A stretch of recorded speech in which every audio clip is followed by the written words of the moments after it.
Yes, så det er vores samlingsopgave af Sandberg her. Yes. Hvor vi har fået som opgave at skulle sammenligne holdninger fra forskellige partier. Deres holdninger til EU, hvor vi skal anvende den europæiske integrationsteori.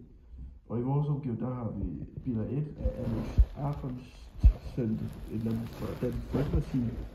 Og i bilag 2, Radikale Venstre, og i bilag 3, Martin Sibast Laugesen fra Liberal Alliance.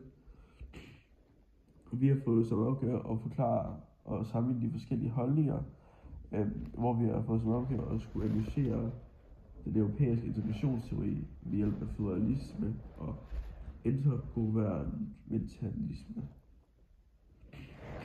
Yes. Og i bilag 1 af Alex Ahrendtsen, der får vi at vide, at Dansk Folkeparti ønsker Danmark, der træder ud af EU og i stedet samarbejder mellemstatligt med